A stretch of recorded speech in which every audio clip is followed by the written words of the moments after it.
I am Emma, a 28-year-old woman deeply passionate about antiquity and history, a passion that flows seamlessly into my profession as an antique dealer. My world typically resonates with the quiet symphony of rustling pages and the gentle clinks of ancient artifacts. However, this tranquil existence expanded splendidly when I encountered Alex, a kindred spirit who shared my enthusiasm for relics of the past. Our relationship flourished rapidly, intertwining through shared interests and extensive conversations. One sunny afternoon, Alex, wearing a nervous smile, suggested that it was time for me to meet his family. A flutter of excitement and anxiety stirred within me. I desired to make a lasting impression and reveal to them the woman who had captured their son's heart. The day arrived, and I meticulously selected a vintage blue dress, hoping it would serve as a conversation starter about my love for all things historic. As we drove to his mother's house, Alex reassured me with comforting words. "They're going to love you. Just be yourself." The Harper family home exuded tradition and formality, residing within ancient walls that echoed with a sense of history. Upon introduction, I met Alex's family, including his mother, Mrs. Harper, a woman of commanding presence, and his brothers Ethan and Liam, along with their wives Chloe and Hannah. Dinner unfolded in a room that seemed lifted from a period drama, adorned with family portraits. As we settled in, Mrs. Harper, with a scrutinizing look, directed the conversation toward me. "So, Emma, Alex tells us you're in the antique business. How quaint. What exactly do you do?" Her tone was polite yet edged with an indiscernible quality. Eager to share my passion, I smiled and explained. "I work in a family-owned antique shop. It's fascinating. We help preserve history and find homes for objects that have been part of someone's life." Mrs. Harper let out a loud, somewhat skeptical laugh. Preserving history sounds more like being a glorified junk dealer to me. An awkward silence enveloped the room, punctuated by the slight giggles of Chloe and Hannah. Embarrassment crept up my cheeks, but Alex, sitting beside me, stiffened and defended. "Mom, Emma's work is important. She has a deep knowledge of history and art."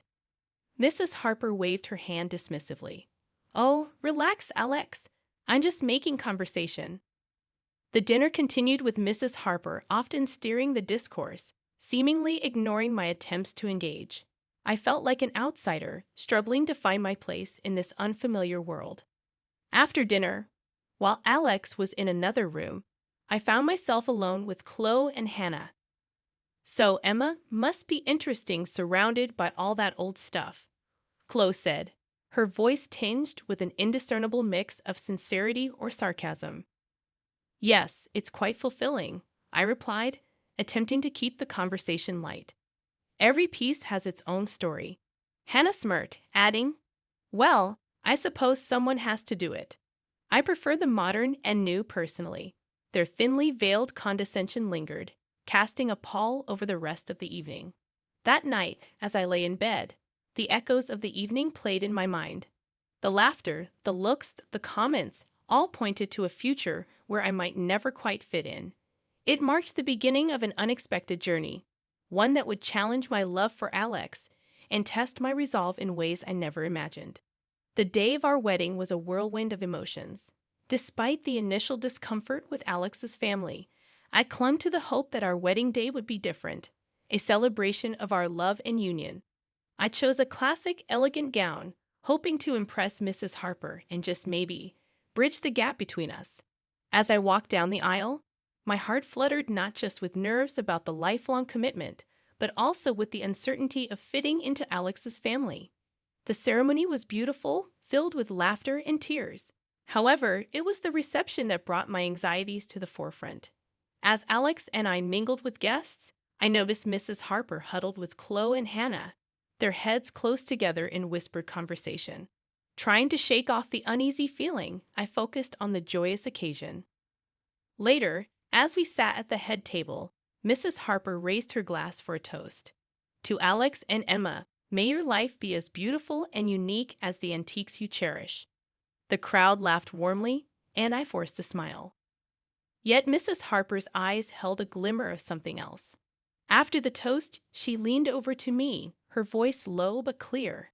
You do look lovely, Emma, though I must say, Cologne and Hannah's dresses at their weddings were quite the talk of the town, unique, just like them. My smile faltered, her words stinging more than I cared to admit. Thank you, Mrs. Harper. I'm glad you think I look nice today, I replied, and she nodded, her eyes scanning the room. Of course, dear. It's important to keep up appearances, isn't it, especially in a family like ours? The rest of the evening, I couldn't shake her words. They lingered in my mind, a reminder that I was being constantly compared and evaluated. As the night drew to a close and guests started to leave, Alex noticed my subdued mood. What's wrong, Emma? You seem a bit off, he asked. I hesitated, not wanting to spoil our special day. It's nothing, just tired, I guess. I reassured Alex as he wrapped his arm around me. It's been a long day, but a wonderful one. Don't let anything spoil it, okay? I nodded, attempting to push Mrs. Harper's comments to the back of my mind. However, deep down, I knew this was just the beginning of a series of comparisons and subtle jabs. Life as Alex's wife was becoming increasingly challenging, especially with his mother, Mrs. Harper. She had a way of making me feel small and insignificant, a feeling that grew with every passing week. The most challenging part was the unannounced visits she started making to our apartment. One afternoon, while I was sorting through antique jewelry for the shop, the doorbell rang. Opening the door, I found Mrs. Harper standing there, an uninvited guest with a knack for finding faults. Emma dear, I thought I'd drop by. I was in the neighborhood, she said, stepping inside without waiting for an invitation. As she walked around our living room, her eyes scanned every corner, every piece of furniture. You know, cleanliness is next to godliness, she remarked, running her finger along the mantelpiece and inspecting it for dust. My cheeks burned with embarrassment. I do my best to keep the house clean, Mrs. Harper, I said softly. It's just that Chloe and Hannah, they keep their homes immaculate. Perhaps you could learn a thing or two from them. Her words stung, and I struggled to maintain my composure. I'll keep that in mind, I managed to say, though her constant comparisons were wearing me down. Alex walked in just then, and his face lit up seeing his mother. Mom, what a pleasant surprise. Mrs. Harper smiled at him, the picture of affection. Just checking in on you two, making sure you're living comfortably. I watched as Alex chatted with her, completely oblivious to the tension in the room. After a while, Mrs. Harper left, but her presence lingered like a dark cloud. Later that evening, I decided to talk to Alex about it. Alex, your mother's visits and comments are really getting to me. It feels like she's always judging me, comparing me to Chloe and Hannah. Alex looked surprised. Really? I thought she was just being her usual self. She means well, Emma. His dismissive response frustrated me. It's not just harmless, Alex. It's constant criticism. It makes me feel like I'm not good enough. He sighed, a look of confusion on his face. I guess I've never noticed it. That's just how Mom is. She criticizes everyone. Don't take it personally. The unannounced visits continued, each one leaving me feeling more drained than the last. My confidence began to wane, and I found myself questioning my worth, my abilities, even my marriage. One particular visit from Mrs. Harper left me reeling. She had walked into our kitchen, inspecting it with a critical eye. Oh, Emma, these countertops are a mess. And look at this. Are these last night's dishes? I always taught my boys to marry women who could keep a tidy home. Her words cut deep, and I struggled to find a response. I've been busy with work, Mrs. Harper. I haven't had a chance to clean up yet. She shook her head, her expression one of disappointment. You should manage your time better, dear. A clean home is a happy home after all. As she left, I felt a sense of defeat wash over me. It seemed no matter what I did, it would never be enough for Mrs. Harper. And with Alex's indifference to the situation, I felt increasingly isolated and misunderstood. The festive season, meant to be a time of joy and celebration, was tinged with anxiety. Mrs. Harper's announcement that we would all be celebrating Christmas at her house with specific instructions for each daughter-in-law to bring a dish, filled me with dread. A few days before Christmas, Alex, ever eager to please his mother, had his own expectations. "Emma, you should make your beef Wellington. It's always a hit." "We need to impress Mom this year," he said, his tone hinting at the importance he placed on his mother's opinion. I nodded, feeling the pressure. "Sure, I'll do my best." On Christmas Day, I carefully prepared the dish, putting extra effort into ensuring it was perfect. Arriving at Mrs. Harper's house, the atmosphere was festive, with decorations adorning every corner. Chloe and Hannah had already arrived, their dishes on display.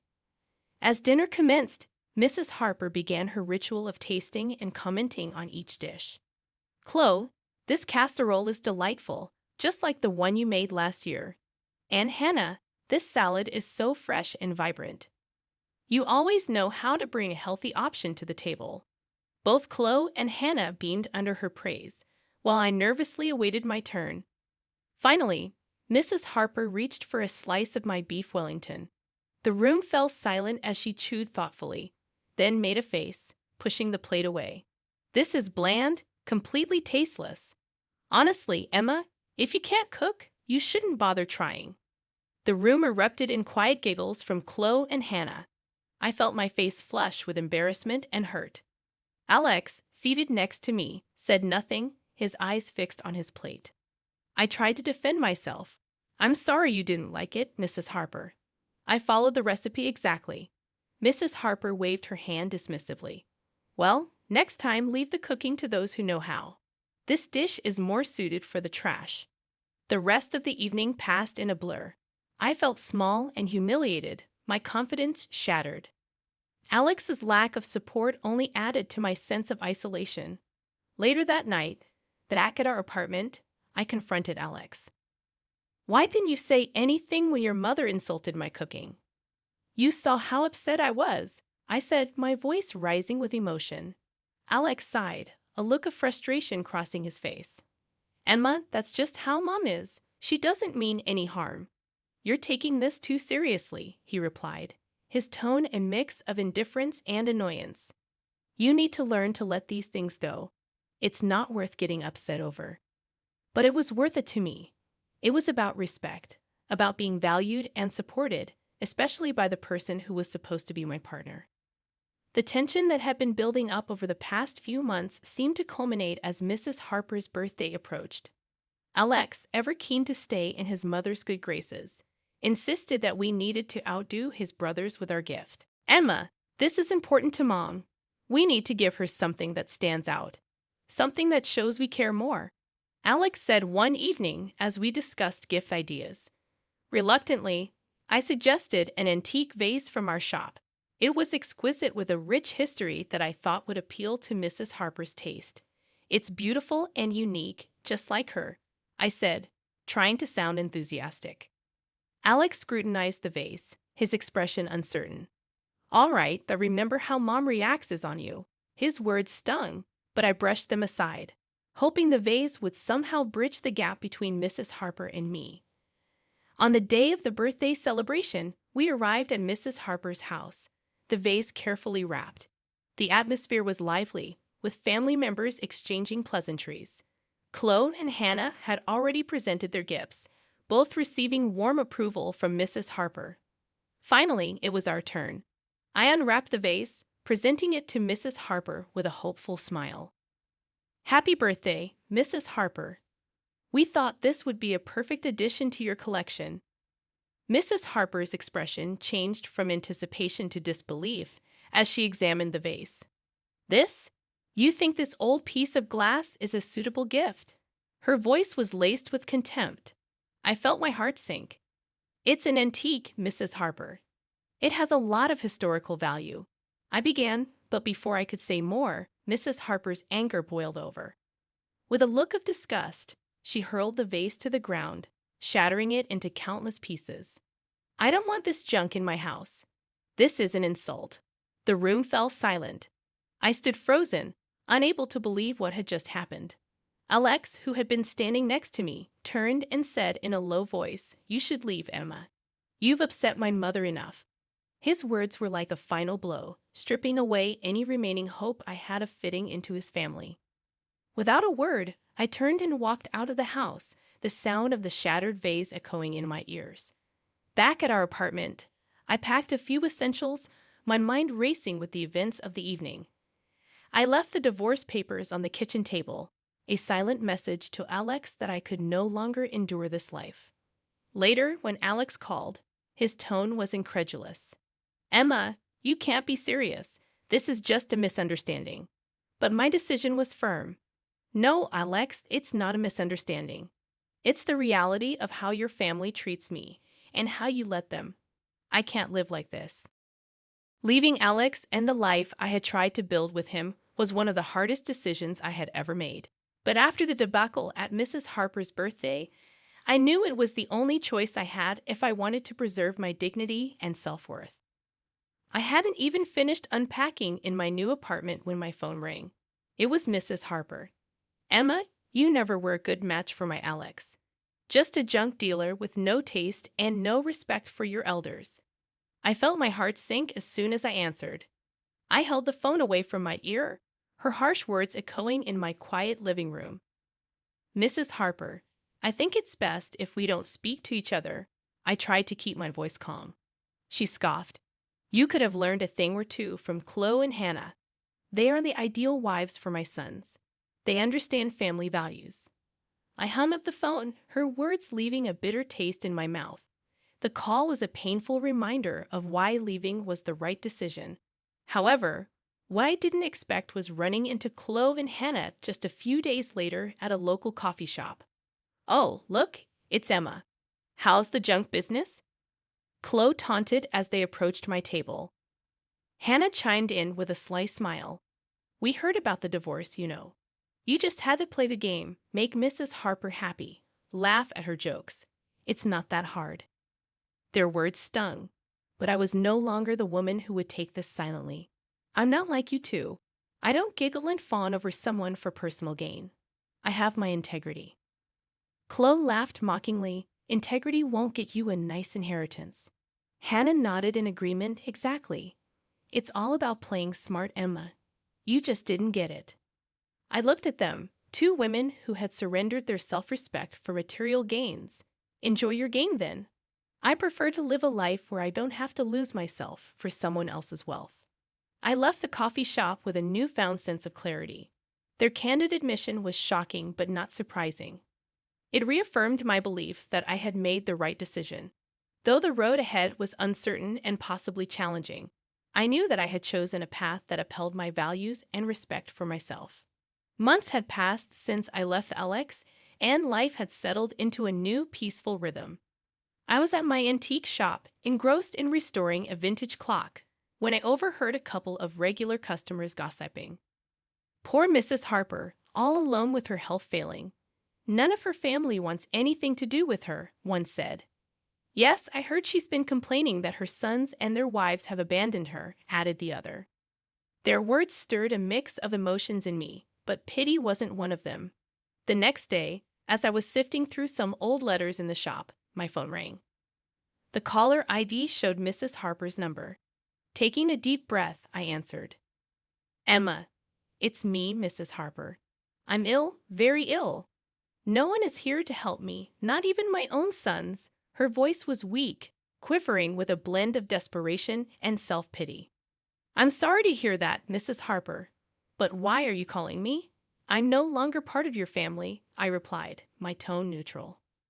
"But you were once. You're the only one I can turn to now. My sons, their wives, they don't care.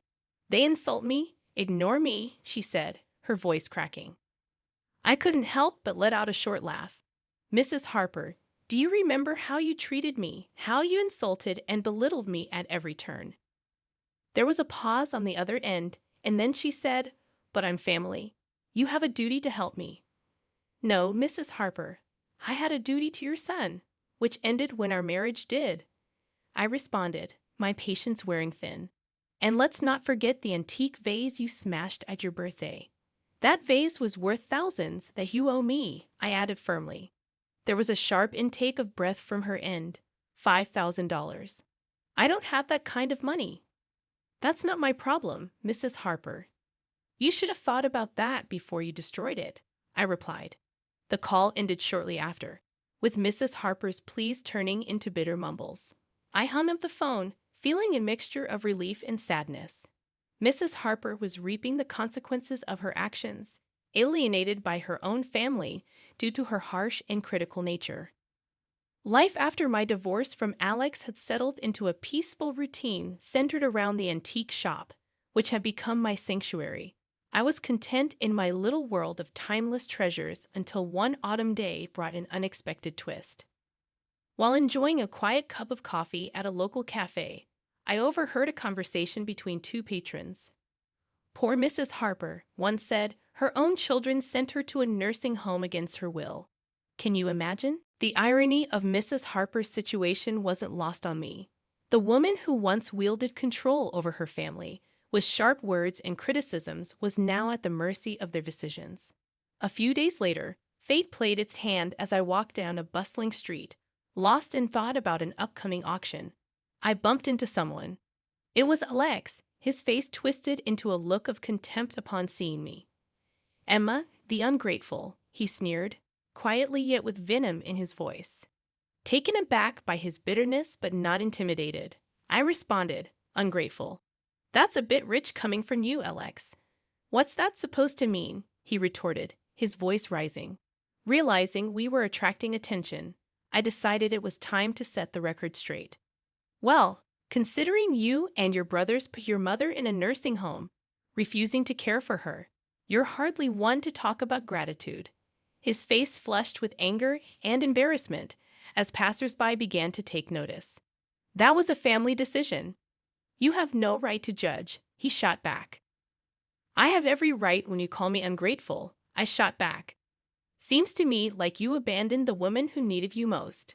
Where's your gratitude and respect for her?"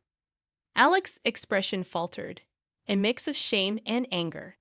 He glanced around, noticing the curious and disapproving looks from the people around us.